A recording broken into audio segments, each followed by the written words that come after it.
Hi students, today we are going to learn about diseases caused by bacteria. First, let's see what is bacteria. Bacteria are one-celled organisms.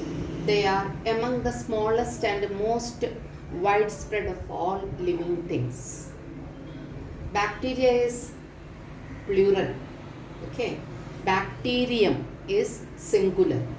That is why here bacteria is plural. Okay, bacteria are one-celled organism. They have only one cell.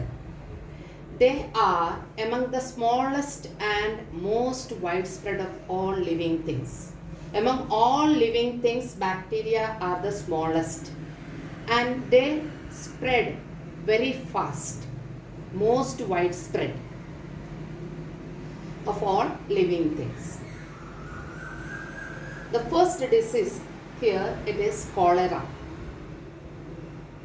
Bacterial infection causing severe diarrhea and dehydration that usually spreads through water and food. Cholera is a bacterial infection which causes severe diarrhea and dehydration. Severe diarrhea, very low stool.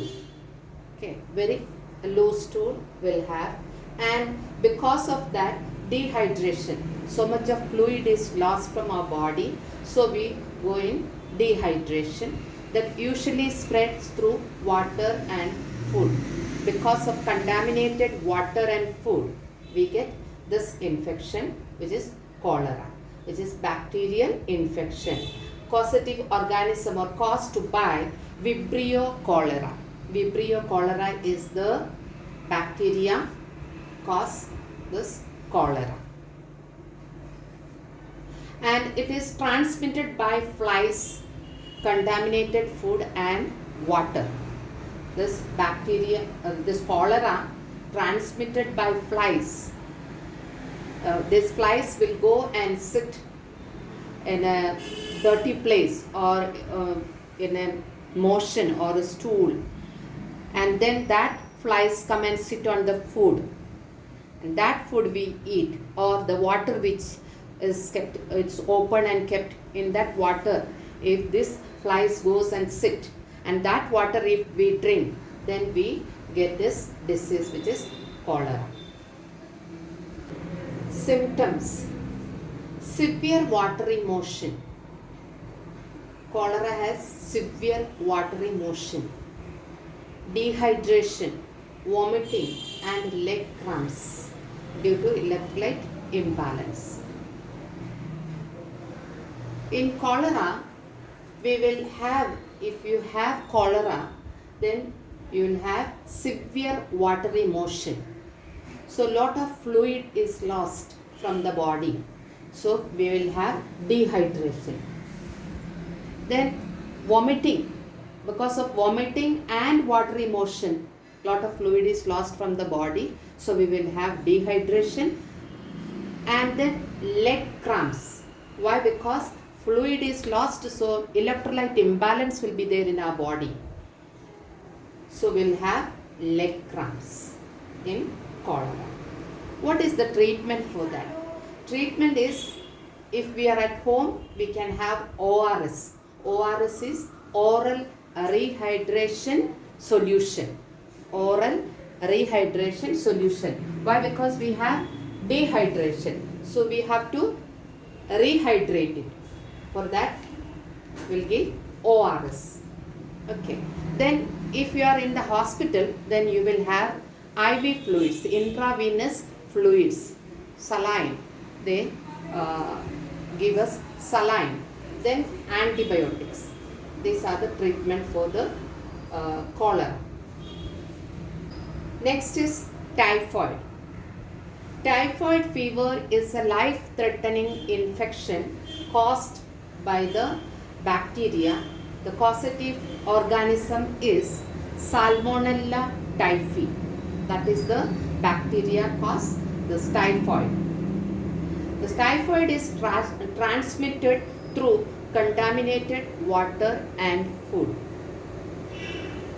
Typhoid is transmitted through contaminated water and food. Symptoms: stomach pain, headache, or loss of appetite. Symptoms of typhoid is stomach pain, headache, or loss of appetite. Because of typhoid, stomach will get upset, stomach will have pain, and then will have headache. Then loss of appetite. Loss of appetite means we don't feel like to eat food, no desire to eat food. Then what is the treatment for this typhoid? Symptomatic treatment will be there. Stomach pain, headache. For this there will be some medications, and then for typhoid there is antibiotic treatment will be there. Antibiotic is there for typhoid. Number 3, tuberculosis. Tuberculosis is a contagious infection that usually attacks your lungs. It can also spread to other parts of your body like your brain and spine. What is the meaning of contagious? Contagious means spread from one person to other person, typically by direct contact. Tuberculosis, in short we say TB. T and B will be in capital letter. TB, tuberculosis. Tuberculosis is a contagious infection that usually attacks our lungs. It can also spread to other parts of our body like brain and spine. The causative organism is Mycobacterium tuberculosis. Mycobacterium tuberculosis is the organism or the bacteria. Okay. Symptoms of tuberculosis is cough, weakness or fatigue, weight loss, no appetite, chills, fever, sweating at night. A person who is having tuberculosis, they'll have no appetite. They don't feel like to eat food. The desire is not there. So they'll have weakness and weight will be less. Loss of weight is there because they don't eat food, and they'll have loss of weight, and then they'll have cough. Because of cough, they'll have lot of sputum, and then that causes again they don't feel like to eat food. Then chills, they'll have fever, sweating at night. These are the symptoms of tuberculosis. Now, how it is transmitted from one person to another? A person who is already affected by tuberculosis or already a tuberculosis patient, they'll cough openly, they'll cough, continuous cough will be there, and they'll have a sputum. That sputum they'll spit anywhere, okay, and they'll sneeze, they'll talk. During this cough, sneeze, talk, all this time they'll have this organism is spread in the air. When they cough, organisms spread out, okay, through droplet from the mouth. The droplets will be there when they cough, sneeze. When they talk also, this very tiny drops comes out. Through all this, those organisms comes out, and that the other person, healthy person, breathe in, inhale, okay, transmitted from an infected person to a susceptible person. Susceptible means easily easily transmit, it can easily get it, okay, prone to get person by inhaling infected droplets. How this infected droplets comes? By cough, through cough, sneeze, talk and spit. This droplets comes out released through coughing. Okay, how infected droplets release? Through cough, sneeze, talk and spit by an infected person.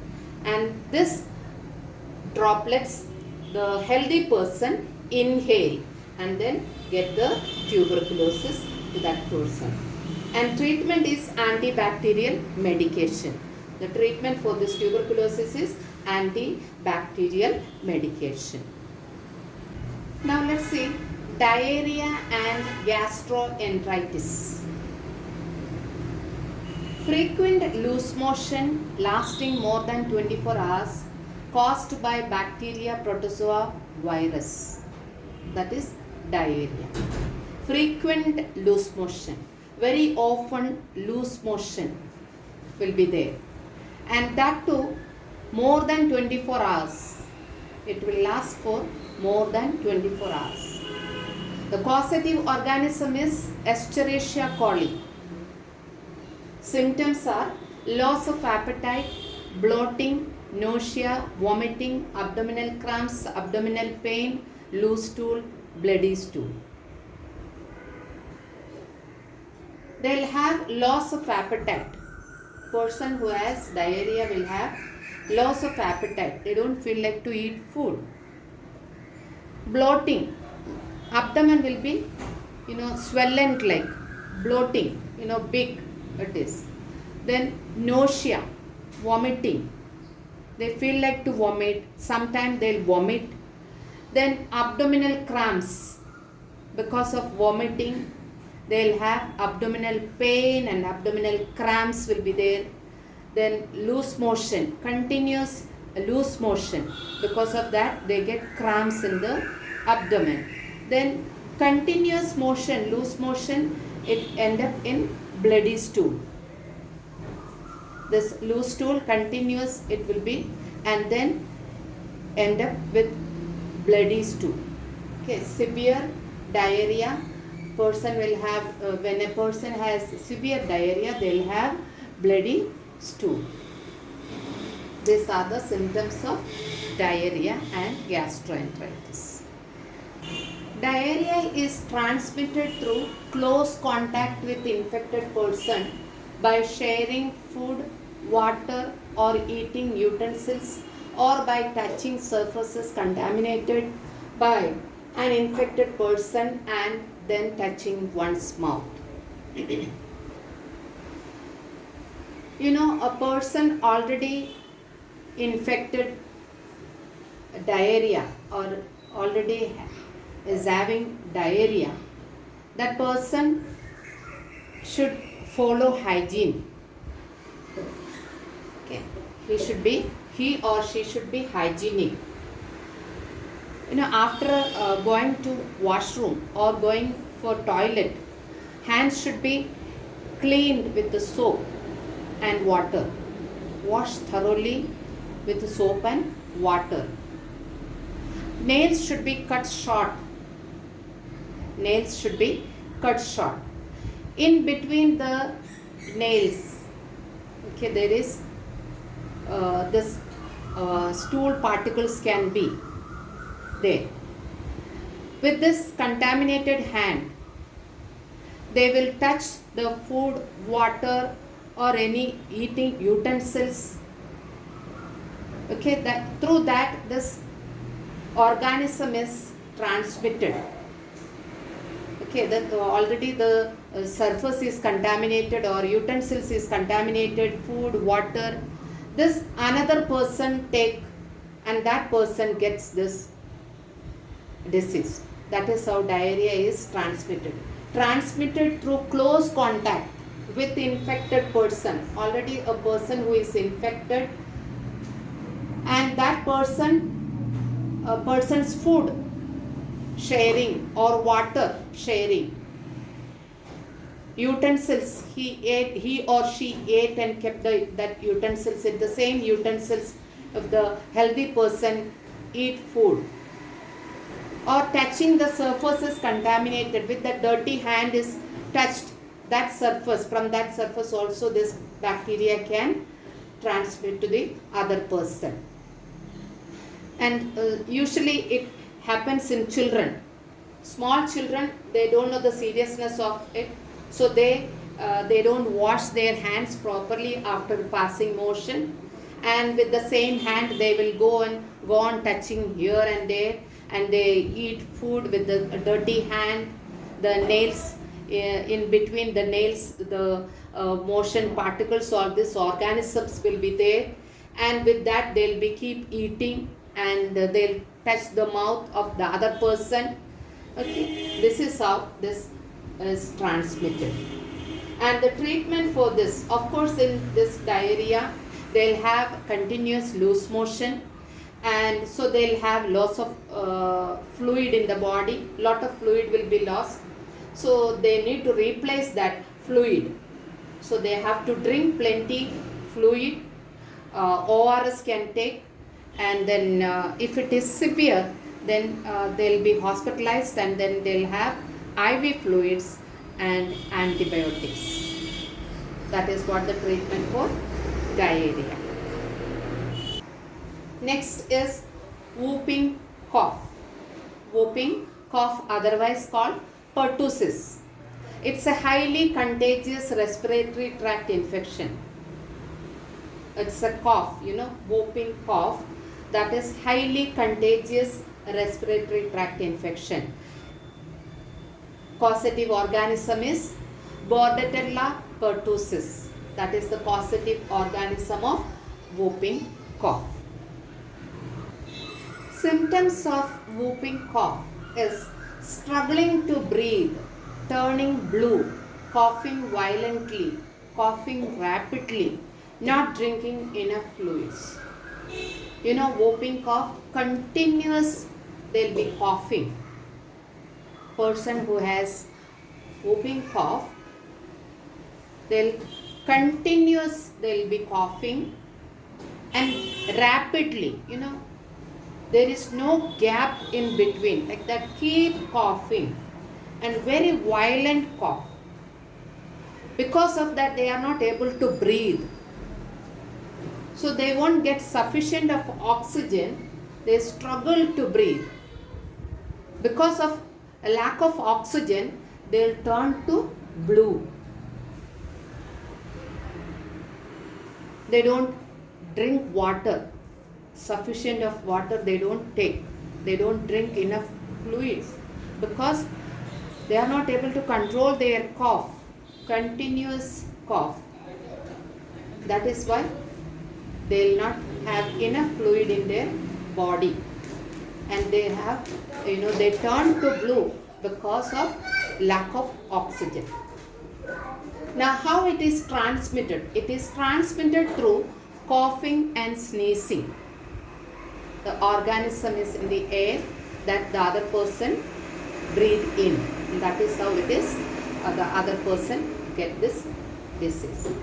And treatment is antibiotic. For the person who is affected, they will take antibiotic, and preventive antibiotics are given to the family members because it is very contagious disease. It is highly contagious disease. That is why preventive antibiotics to be given to the family members. Next bacterial disease is diphtheria. Diphtheria is a serious bacterial infection that usually affects the mucous membrane of the nose and throat. This disease is a bacterial infection, and that usually affects mucous membrane of the nose and throat. Usually this happens in small children. This disease gets in small children. Causative organism is Corynebacterium diphtheriae. That is the causative organism. Symptoms are sore throat, fever, chills, swollen lymph nodes, skin sores, and weaknesses. These are the symptoms of diphtheria. How diphtheria is transmitted? Diphtheria is transmitted from one person to another through respiratory droplets from coughing and sneezing. Person who is already affected diphtheria, that person through his coughing and sneezing, droplets from coughing and sneezing, the healthy person get it. Treatment is antibiotics. The treatment for diphtheria is antibiotics. Then next we'll go to pneumonia. Pneumonia is an infection that inflames the air sacs in one or both lungs. The air sacs may fill with the fluid or pus. Air sacs in the lungs. Which is the air sacs in the lungs? Alveoli. Alveoli is there in the lungs. This alveoli get infection. Pneumonia is an infection that inflames the air sacs. This alveoli will get inflamed. Okay, in this air sacs like balloon they can, they are elastic. It can, like balloon, it can become big. Okay, this air sacs in one or both the lungs, either one lung or both the lungs can be affected. The air sacs may fill with the fluid or pus. In this air sacs, when a person gets pneumonia, the air sacs may fill with fluid or pus. The causative organism of pneumonia is Diplococcus pneumoniae. Symptoms are fever, chills, cough, usually with the phlegm, shortness of breath, chest pain when you breathe or cough, nausea, vomiting. These are the symptoms. Fever, chills, cough, usually with the phlegm. What is phlegm? Phlegm is nothing but mucus. Phlegm is nothing but thick mucus. Phlegm, shortness of breath. Why they will have shortness of breath? Because this alveoli is filled with the fluid or pus. That is why it cannot enlarge. It cannot take air in. And chest pain when you breathe or cough, because it is filled with the fluid and pus, so they'll have pain, chest pain they'll have. Nausea, vomiting, again it is because of fluid in the alveoli or pus is there in that. That is why they'll have nausea, vomiting. Once again, symptoms are fever, chills, cough, usually with the phlegm.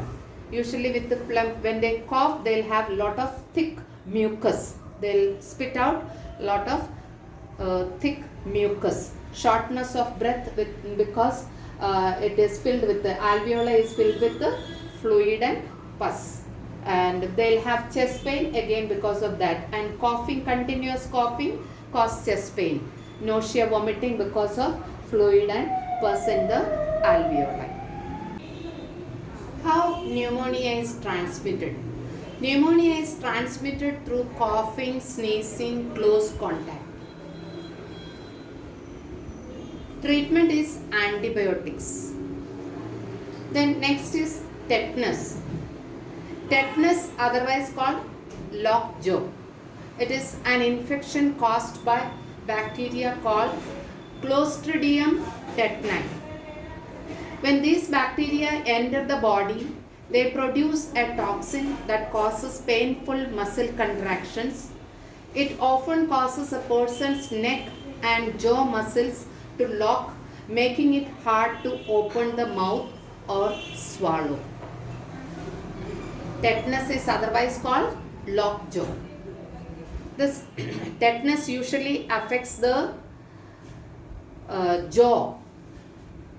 Okay, it is an infection caused by bacteria which is called Clostridium tetani. Tetanus is caused by Clostridium tetani. When this bacteria enter in our body, they produce a toxin that causes painful muscle contraction. It often causes a person's neck and jaw. This neck muscles and jaw, it affects, and it will not allow the mouth to open or even swallow. That kind of pain. It is very painful, and this tetanus is mostly affected, or it is usually affected muscles of neck and jaw. That is why it is called lockjaw. Okay, tetanus or lockjaw is an infection caused by bacteria called Clostridium tetani. These bacteria enter in the body and produce a toxin that causes painful muscle contraction. And that is why a person's neck and jaw muscles get locked, and then making it hard to open the mouth and swallow. Symptoms of tetanus is painful muscle spasms and stiff, immovable muscles in your jaw, tensions of muscles around your lips, difficulty in swallowing. These are the symptoms: painful muscle spasm, stiffness, immovable muscles in your jaw, tension of muscles around your lips, difficulty in swallowing. Now, how it is transmitted? It is transmitted through wounds and burns, and also through unsterilized surgical instruments. In the hospital, if it is from the hospital, then it is through unsterilized surgical instruments. That is why in the hospital they autoclave the instruments, surgical instruments, they autoclave, means they sterilize. Treatment is tetanus immune globulin. That is a medicine given to the patient, tetanus immune globulin. The last disease is plague. Plague is an infectious disease caused by Pasteurella pestis, which is found in rats. The bacterium is carried from one rat to another rat by rat fleas. These fleas bite human beings and cause plague. Okay, this plague is caused by Pasteurella pestis, and this bacterium is found in rats. Rats has fleas. These rats, from one rat to another rat, this fleas is transmitted, and these fleas bite human beings and cause plague. Symptoms are fever, chills, extreme weakness, abdominal pain, vomiting, nausea. The treatment is antibiotics. If you like my video, please like, share and subscribe. Press the bell icon to stay tuned.